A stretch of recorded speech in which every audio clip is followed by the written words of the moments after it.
Welcome, everyone. We're just going to give it a few seconds to make sure we're streaming on all of our platforms. Thank you for joining. We're just going to give it a few more seconds.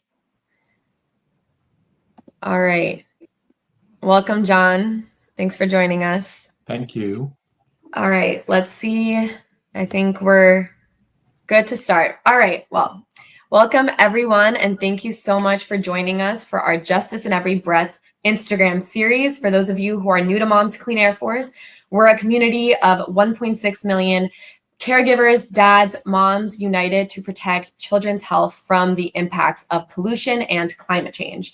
My name is Danielle Berkowitz-Sklar, and I serve as the project manager for Moms Clean Air Force's national events, as well as our Ecomadres program for Latino community engagement.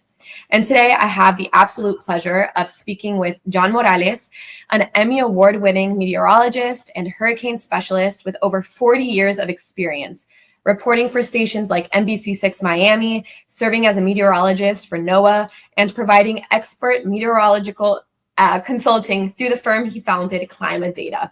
Welcome, John. Thanks for being here. Well, thanks for having me. Happy to be here. Great. So to start us off, can you share your journey to becoming a meteorologist, and what does your day-to-day work look like now? Well, I think most meteorologists will tell you that they had a passion for weather starting early. In my tweens into my teens, I was fascinated with anything having to do with air and space.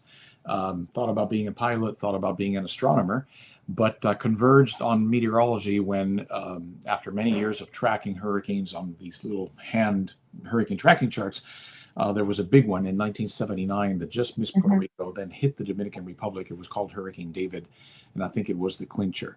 Found myself a mentor, got informed in the profession, went off to the U.S. to study at Cornell, and then back to Puerto Rico, where I grew up, to start as a meteorologist for the National Weather Service, the U.S. National Weather Service, a part of NOAA, as you know, and served 7 years for the National Weather Service as a meteorologist and forecaster before pivoting to broadcast news as a chief meteorologist for many different stations, including stations for Univision or Univision, Telemundo as well, and then eventually NBC. That's amazing. I mean, you have not only like a very obviously, clearly, extremely scientific background, but you share that you lived closely to an impacted region throughout your life, you have seen the impacts of hurricanes affect families, whether it is in Florida or in Puerto Rico. And so that unique perspective, whether it's professionally and personally, and your ability to communicate that science has made you such a trusted communicator and reporter for so many communities across the country. Speaking of, you recently went viral for expressing deep concern about the impacts of funding cuts to science and what this means for your ability to confidently predict the paths of storms this year. So can you help us understand what's going on and how this is affecting your work? Well, I think it's affecting it big time. I am very concerned about our ability to study, monitor, forecast for, and warn for increasingly severe weather events. It could be a hurricane, which is what I'm known for, right? Forecasting hurricanes, but it could be a flash flood. It could be a wildfire. It could be a heat wave. These are some of the things that are being enhanced by our changing climate, our warming planetary system. And I just think it's a combustible mix to have an era in which more of these severe weather events are happening, including stronger hurricanes, with a degraded ability for us to forecast for them and warn people about them. And that is what I am particularly concerned. Of course, as a hurricane specialist for NBC6 in Miami, I'm especially concerned about hurricanes this year and our ability to be able to warn people about them.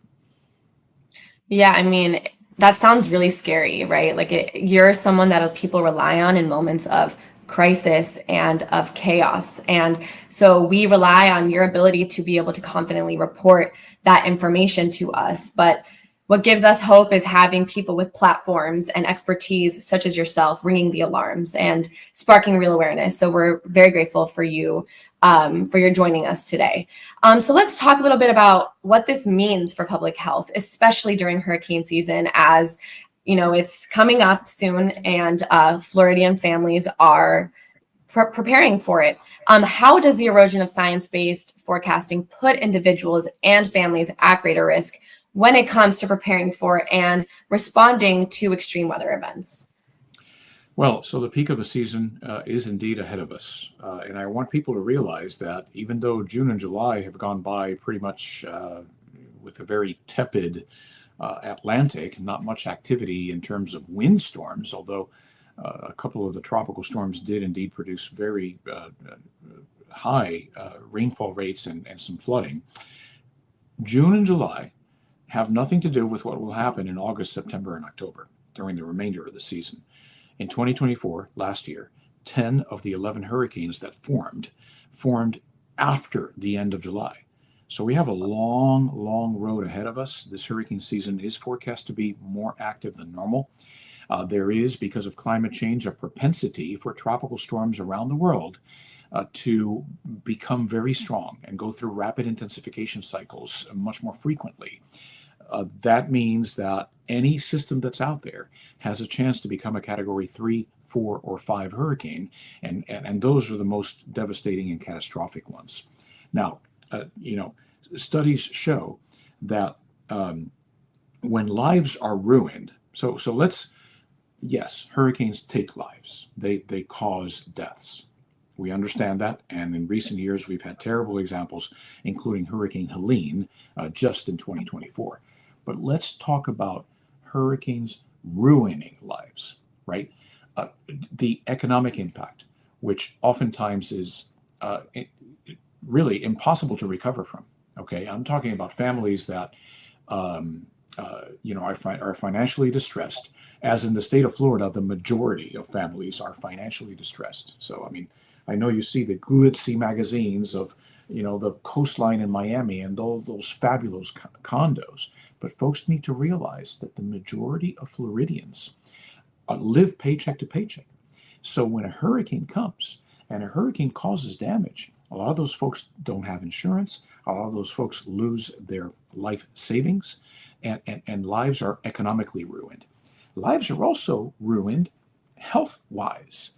There are many impacts from hurricanes that are long-lasting to our health. From the immediate aftermath of how dangerous it is to be out there, whether it's because of the fragility of trees that have been weakened by a storm, or perhaps down power lines, or perhaps running a generator outside, and the dangers of carbon monoxide. So those are the short-term effects. But long-term, you have to think of mold and the formation of mold in people's homes and in your surroundings.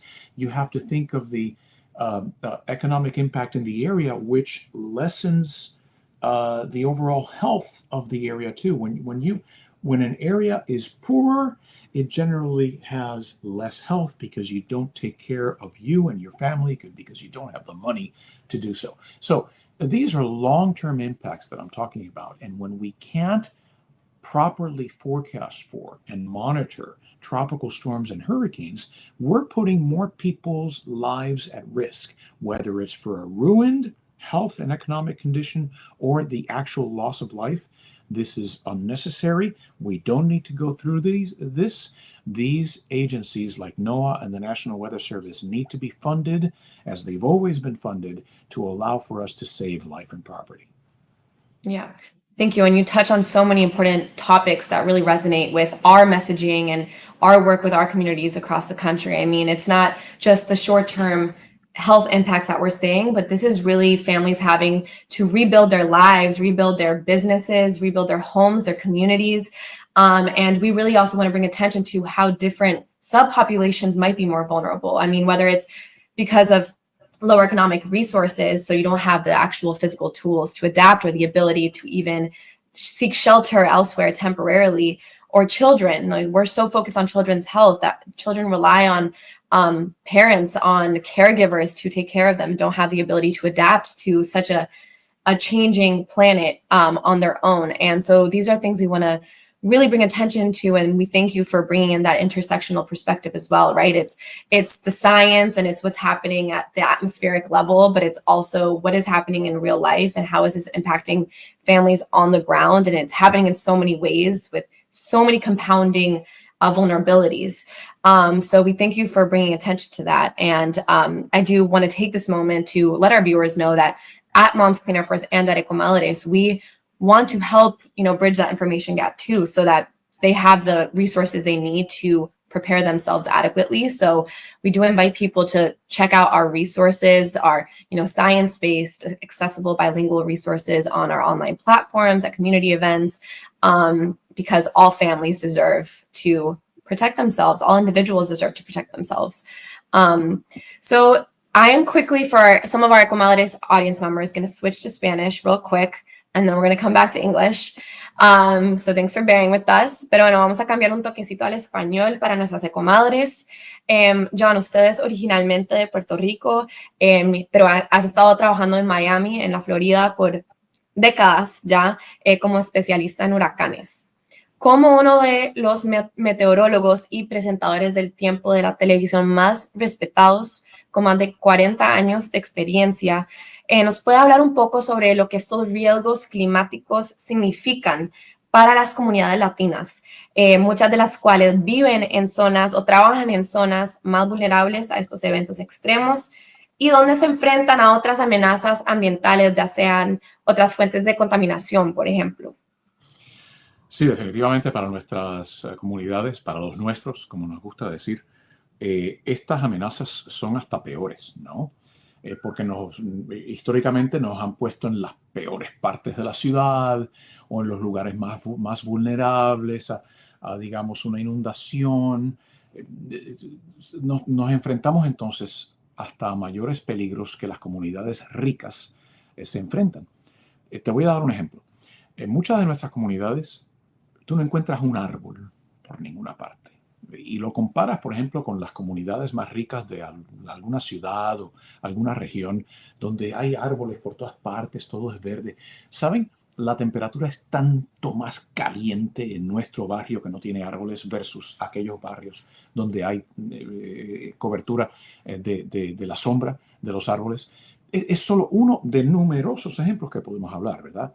Entonces, cuando nos referimos a cosas como los huracanes, ¿verdad? Muchas veces la dificultad que nos encontramos es que nos cuesta trabajo para prepararnos para ellos. Ojo, eso a veces cuesta dinero prepararse para un huracán. Poder tener la protección para un hogar, por ejemplo, lo que se llama las contraventanas, o tal vez tener que el cristal de la puerta sea de impacto, que sea contra huracanes, eso cuesta dinero. Un generador para mantener la electricidad en la casa, eso cuesta dinero.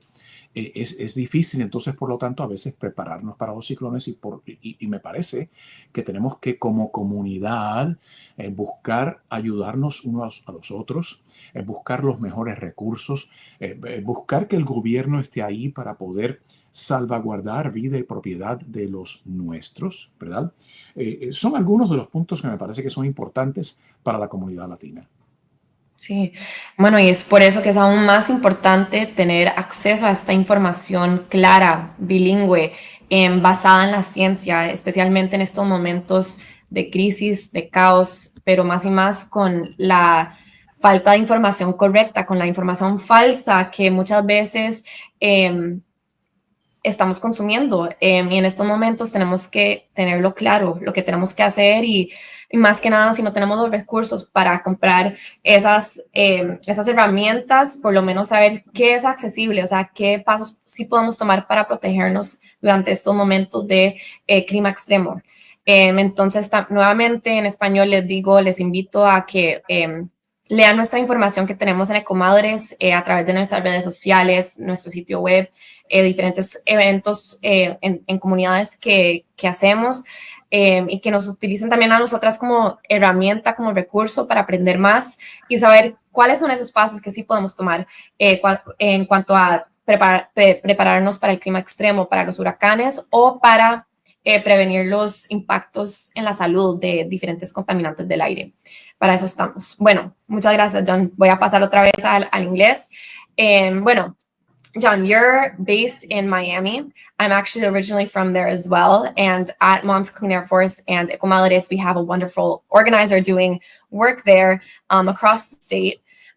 So my question is, as Florida faces more hurricanes, storms, floods, dangerous heat, solutions like clean energy and solar are more important than ever. So can you share how, from your perspective, clean energy can help safeguard families and communities, which is something that we're pushing for, especially through protecting federal clean energy tax credits and accelerating renewable energy in the state?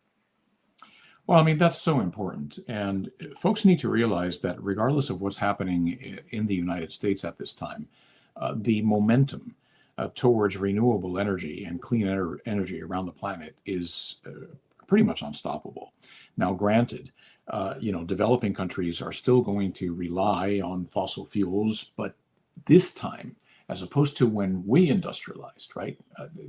This time, that mix of energy sources is already being worked in. So it won't be exclusively fossil fuels. Even for developing countries, there is renewable clean energy being integrated into the way that those countries are developing. And for the developed world, I mean, Europe is certainly leading the charge. And believe it or not, China is the number one country in the world in terms of producing the equipment that we need, whether it's batteries or solar panels or windmills or whatnot, and installing as well. So there's a lot of momentum in this area. The importance of it, of course, is obvious. We need to cut down on our greenhouse gas emissions. The bulk of them are coming from the burning of fossil fuels. Fossil fuels are, coal and methane gas, which, the industry likes to call natural gas, so that'll sound pretty, but it is methane. And of course, fuels coming from petroleum. So it could be diesel or gasoline or whatnot. If we can move away from that and start to generate more power from windmills, from solar panels, drive more electric cars that are perhaps powered by the sun, by the windmills, by even nuclear energy, which I think is an important part of the mix because it is clean energy, at least when you're burning it. I think is important to look to those resources if we're going to clean up our act and therefore diminish the number of extreme weather events that we're seeing that are being driven by the changing climate, which is being caused by us, by humans. Yeah. You talked about how this crisis is caused by fossil fuels and why it's so important that we jump on this opportunity, on the potential that exists. We have the technology. We know that clean energy is some of the cheapest to produce. And so, now is not the time to slow down. And I will come back to that in just a second because our call to action for our viewers tuning in has to do with protecting our ability to combat the greenhouse gas emissions. But before we get to that, I just wanted to quickly follow up on an earlier question, which was asking you about, why you became a meteorologist, right? And I actually recently saw one of your clips where you talked about the 5 most influential hurricanes in your life that helped shape kind of this passion. And I was really taken aback by it because you've really seen this up close and personal throughout your life, yet you've chosen to stay in the fight and to relay information to other communities instead of backing out from it, right? So I guess my question is twofold. Can you maybe summarize what you were talking about when you said is all these 5 hurricanes have had have been a huge motivator for you, and how have you kept the hope alive with everything that you've seen throughout your career and your personal life? Yeah, well, I'll try to recall. I think I recorded that well over a year ago, but at least 3 come to mind right now. Um, let me talk about the hardest moment of my professional life, which was announcing the arrival of Hurricane Maria for Puerto Rico. Puerto Rico is where I'm from, and even though I haven't worked there since my National Weather Service days, I still try to serve the island as much as possible, generally through social media, whenever there's a hurricane threat. And in that particular case, knowing what was coming, knowing that it had been such a long time since such a powerful hurricane had struck the island, it was just very difficult for me to convey that message of what was about to happen, knowing what a disaster it was going to be. So Maria is definitely one of the big ones. Hurricane Andrew in 1992, I was working for Channel 23, Univision at the time, and at the time, I was the only degreed meteorologist in any Spanish language newscast in the US. Wow. I announced the hurricane, I guided people through the emergency, and the audience realized the importance of having a degreed meteorologist as opposed to somebody else presenting the weather. Having full knowledge of the threat that we were facing helped me guide that audience, and the audience valued it. It cemented my career in television, of course, but it also opened the door for dozens of Latino meteorologists who now provide weather segments on Spanish language news in this country. Degreed meteorologists, again, de los nuestros, no? Latinos that have decided to follow that profession. I think one of the other ones that comes to mind is probably Hurricane Irma in 2017, same year as Maria, and that is because Irma, which was a record setter for the longevity of a Category 5 hurricane in the Atlantic, slamming very many islands in the Caribbean, and then threatening Florida and striking Florida as well. I think Irma was really important because for the English-speaking audience in Miami, they got to see what John Morales is all about, and the things that I had done in the Spanish language for Univision and for Telemundo. Well, Irma was their first opportunity to see how I did that, how I could guide an audience through an emergency like that. And it was pretty scary for Miami. Eventually, it didn't do nearly as much as it could have, but I think it was an important inflection point in terms of the English language speakers being able to realize what I'm all about. So I'll just mention those three for now. Yeah, and so how do you keep the hope alive? What brings you hope in moments like this? Well, I mean, these are dire times, living in an illiberal democracy like we are right now. We've never lived through something like this. We've never seen the attacks on science in the modern era anyway. I mean, I can think back to the insurrection and not the insurrection, the Inquisition, sorry, the Inquisition. And I can think of having people like Galileo and Copernicus being labeled as heretics. But it's really hard to find in the modern era a time where science is being more attacked, at least in this country, than it is right now. Despite all the negativity out there, I do see hope in younger generations. I know that particularly Gen Z and Gen Alpha, which is coming next, you are very in tune with what these threats are. You are in tune to what's happening to American democracy, to what's happening to our environment, to how corporations put profits over people. All these different aspects. And you're outraged, and you want to make sure that you take collective action to be able to right this ship and have a better future for you, and if you choose to have children, for your children as well, right? So, collective action could be the power of the vote. You have that power. You have to vote in every election, not just federal, national presidential elections. You need to vote in local elections. You need to be aware of the issues. Sometimes there's local elections where a certain politician is chosen over another one, which leads to local degradation of your environment and your city. So local elections are important too. So I'm encouraged by that. I know that these coming generations will right the ship, and that's what gives me hope.